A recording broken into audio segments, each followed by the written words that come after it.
want problems always. বাবা, হ্যাঁ মা, আচ্ছা বাবা, একটা মানুষে একটা রান্দাও দিয়া কয়টা কূপ দিলে মানুষটা ওই পারে চলে যাইবো, মানে পৃথিবীতে আর থাকবে না? এই ধর একটা মানুষ যেমন যদি তুই 3টা কূপ দেস তাইলে মোটামুটি মরবো, আর যদি 4টা কূপ বাইরে দেস তাইলে আর হ্যাঁ দুনিয়া থাকতো না, কারণ সুজা ওই পারে যাইবো গা।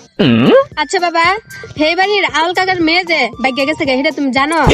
ও মায়া জানি, এই ছেড়িটা তার বাপটার মান সম্মানটাও নষ্ট করছে, এলাকার মান সম্মানটাও নষ্ট করছে, এর মাটাও খারাপ ছেলেটাও খারাপ, বুঝছস? আচ্ছা বাবা, 2 দিন আগে যে 7টার মেয়েটা ভাগ্যে গেল গা, সেটা কি জানো?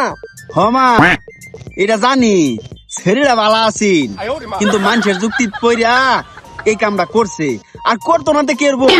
ছেলেটার বয়স হয়েছে, তার বাপ মা দেখছে না ছেলেটার বিয়া দেয় না, বিয়া না দেওয়ার কারণে এই কামটা করছে। ঠিকই কইছো বাবা। মূলত এটা হচ্ছে গার্জিয়ানের দোষ, বুঝছস? আচ্ছা বাবা, আমার বয়সটা জানি কত? এই তো তোর বয়স আর কত হইব, 18 বারে 19 করছে।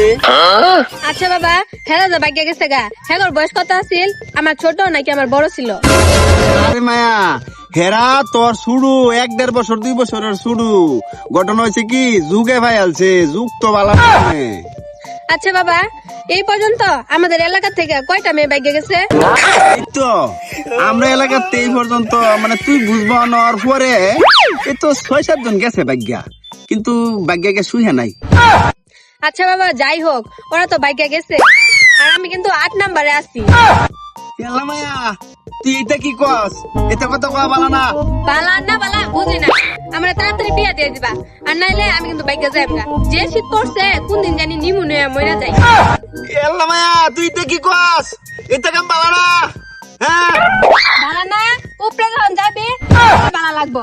চুদির পথ বিয়া দিবি নাকি একবার বসে দিবো? দেম মায়া, বিয়া দে। আমি কিন্তু বসে দিম এখনই। মায়া রে, তুই স্যার কলারটা স্যার, তোরে তো বিয়া দে নেই, তোর মারে শুদ্ধ বিয়া দেলবাম মায়া। আজকের ভিতরে আমার বিয়ে দেওয়া লাগবে। ঠিক আছে, ঠিক আছে, আজকে দিতে মাডাল যে তোর সেরিটা হয়ে যেত।